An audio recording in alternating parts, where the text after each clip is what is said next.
start. Great, thanks for the introduction. And I'm Zhaoyi, I'm a postdoc at Caltech, and I'm also part of the Climate Modeling Alliance. So I'm going to talk about some of our work on creating a library of large-eddy simulations for improving convection parameterizations in global climate models. This is in collaboration with many other people, and I list some of them here. Some of the results I'm going to show is done by Ignacio and Yair in the group. And I would also like to thank Akshay and Tapio for their input. So the motivation for our work is, as some of you may know, it is very challenging for global climate models, or GCMs, to simulate clouds. And as a result, there are strong biases remaining in GCM-simulated cloud fields. For example, this figure on the left, it shows the difference between model-simulated and observed shortwave cloud radiative effect. Here you can see there are model biases almost everywhere. The red color means the model reflects less sunlight than what is observed. So overall, the model underestimates stratocumulus of the coast of California and Peru, but overestimate the magnitude of reflection by clouds in the tropical ocean over shallow cumulus regions. And you can see there are biases in the mid latitudes and high latitudes as well. So these biases are very common to the current generation of climate models. And one of the reasons we care about it is clouds are very important to the Earth's energy budget, and how they respond to global warming plays a very important role in the prediction of future climate change. This is shown in this figure on the right. Here, x-axis is the shortwave low cloud feedback, or how much the reflection by low cloud change under global warming. And on the y-axis is equilibrated climate sensitivity, which is the change in global mean temperature and the doubling of CO2. So here, orange dots are CMF6 models, which is the current generation of climate models, and blue dots are CMF5 models, which is the previous generation. And you can see that there's strong correlation between the local feedback and the climate sensitivity in both two generations of models. And in general, the CMF6 models has a larger climate sensitivity than CMF5 models. And this is mostly because the CMF6 models has a stronger shortwave low cloud feedback. So the reason that it is very challenging for GCMs to simulate clouds is that GCMs cannot resolve them directly. The typical resolution of a GCM is about 100 kilometers, while the scale of the key processes governing cloud and convection is about tens or hundreds of meters. So as a result, a GCM have to parameterize the cloud processes, and there are large uncertainties in the parameterization. On the other hand, large-eddy simulations can directly resolve key processes governing cloud and convection, and can provide high-fidelity simulations of clouds in a limited area. So we cannot run large-eddy simulation globally because that's too expensive, but we can use the data from the IS as a training data set to improve GCM parameterizations. And we have been doing this previously. We have been using dataset from high-resolution models to tune GCM parameterizations in the model development cycle. However, the LES are mostly run at selected locations, usually associated with field components, so it doesn't provide enough dataset for training the parameterizations. So what we would like to do is to expand this training dataset by running many large-eddy simulations at different locations on the globe. And to do that, we use the large-scale forcing from GCM to drive the large-eddy simulation, and the details about this framework is documented in our paper earlier last year. The basic idea is shown in this schematic. So basically, basically we treat LES as representing a single grid column of a GCM, and we prescribe GCM resolve large-scale heat and moisture tendencies as forcing in the large-eddy simulation. We then run many large-eddy simulations driven by large-scale forces in the GCM at different locations to generate data that span a wide range of cloud regimes. As a first test, we run those large-eddy simulations at several sites over the East Pacific, as shown in this map. So we run the simulations along a cross-section that covers the transition from stratocumulus to shallow cumulus over the Northeast Pacific and the Southeast Pacific. The large-eddy simulations we use is this Python Cloud large-eddy simulations, PICOS. The GCM we use to get the forcing data is the Hartley Center model, HARGEM2. And we use 5-year average month mean profiles at in different seasons to get the forcing to drive the large-eddy simulation. In the large-eddy simulation, the sea surface temperature is prescribed directly from the GCM. Radiation is calculated using the RTM. For macrophysics, we use one-moment bug scheme based on the Kessler scheme. The LES is doubly periodic. The domain is 6 km wide and 4 km high, and the resolution is 75 meter in the horizontal and 20 meter in the vertical. And the simulations are run for 6 days, and for most of simulations, it reaches steady states after about 2 or 3 days. So here are just 2 examples of what the cloud look like in those LES. These are 3D rendering of cloud liquid water. You can see off the coast of California, the large-eddy simulations produce a stratocumulus stack, and when you move away from the coast toward the Hawaii, the LES produce more scattered shallow cumulus field.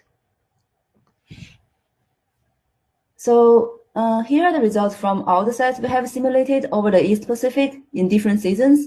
And the upper panel shows the cloud cover, the lower panel shows the liquid water path. And you can see off the coast, which is here and here, the large-eddy simulations produce stratocumulus with cloud cover close to 100%.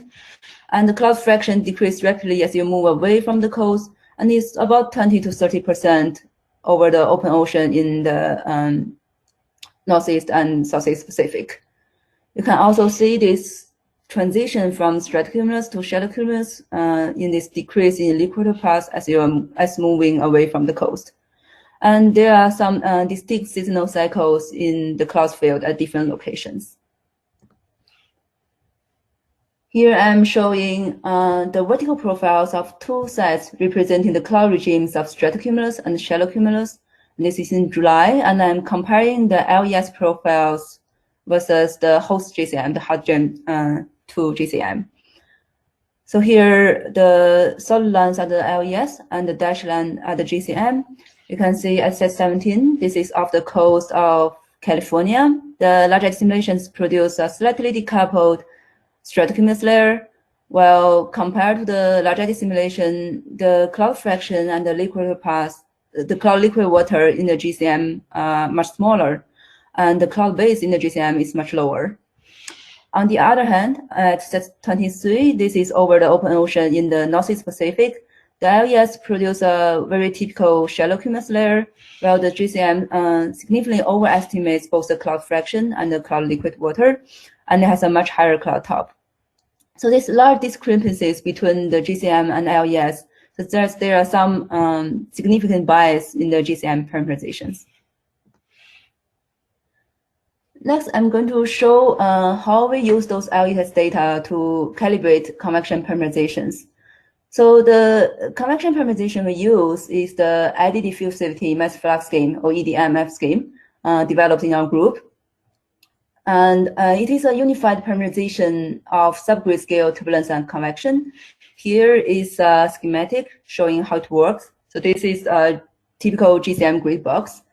And the basic idea is that this scheme decomposes the domain into subdomains representing several convective plumes and a more chaotic environment. And closures are needed for the mass and momentum exchange between these plumes and the turbulent environment, as well as the turbulent mixing in the environment. And the parameters for these closures is what we are going to calibrate. So for more details about this scheme, you can refer to the papers by Yair, Ignacio, and Jia in our group, and I'm not going to get into the details here. And to calibrate the parameters in the EDMF using the LES data, we solve an inverse problem as shown here. So we start with this correlation between the parameters theta and the data y. And here G is the forward model, and in our case, it is the EDMF model. And eta is the data noise. So this is still work in progress. We actually didn't use those hundreds of large simulation I have just showed. For now, we just use 3 simpler LES cases as a proof of concept. So the data set is relatively small. We have, for the data Y, we use the time average vertical profiles of thermodynamic variables and cloud variables in the LES. And we have a little bit more than 600 data points. And for the noise, we derive the noise from the temporal variance and covariance of the data in the LES. We have 9 parameters in the EDMF scheme for the calibration, and we use log normal prior to enforce positivity of these parameters. We define this objective function, which is the sum of the distance between the EDMF model and the LES data, and the distance between the parameters and the prior. And we minimize this objective function to find the best estimate of the parameters. For the calibration, we use Ensemble common inversion, and the left figure shows the Ensemble mean error relative to the data, and the right figure shows the Ensemble standard deviation. And as you can see, the error decreased quickly over the first few iterations, and the deviation of the Ensemble members decreased monotonically. The convergence of this Ensemble common inversion is slightly dependent on the Ensemble size, but for all the Ensemble sizes, the error after about 5 iterations is very small. So here are the calibration results for stratocumulus and the shallow cumulus case. These are vertical profiles of thermodynamic variables, liquid potential temperature, and specific humidity. And here the blue line is the LES results, and the dashed red line is the calibrated EDMF results. And you can see, although there are some descriptions here, in general, the calibrated EDMF model matches the LES data quite well. And I would like to mention here that we use a single set of parameters for these 2 very different cloud regimes. So I think the result is quite promising. So as we just showed, the Ensemble common inversion provides best estimate of these parameters, but it doesn't provide a basis for systematic uncertainty quantification of parameters, which is also important for our purpose. So traditional methods such as Markov chain metacalculus for uncertainty quantification requires a lot of iterations of the model, which is too expensive for climate models. And in order to recover the uncertainty quantification of parameters, in our group, we have designed this framework, the so-called calibrate, emulate, and sample framework. So this framework contains 3 steps. And first, we use Ensemble common inversion to calibrate the parameters as what I just showed. And then we train an emulator on the model results generated during the calibration stage using Gaussian process. And finally, we use traditional methods such as MCMC to sample the posterior distribution of parameters using the cheap Gaussian process emulator. And the details of this approach is described in this paper by Amit earlier this year. Here I'm showing an example of the uncertainty quantification using this approach. This plot shows the posterior distribution of the parameters in the log transform space. Here I'm just showing 3 out of the 9 parameters we calibrate. So this MCMC sampling process we use here includes about 10 to the 6 evaluations, but because the Gaussian process emulator is very cheap, this is done in minutes. And you can see that this sampling process can recover the uncertainty range as well as the information about the correlations in these parameters. And another advantage of this framework that is not really shown here is this sampled posterior is in general smoother than the original posterior. That is because of the smoothing properties of the Gaussian process emulator. So to quickly summarize, we designed a framework to generate a library of lattice simulation that spans a wide range of cloud regimes.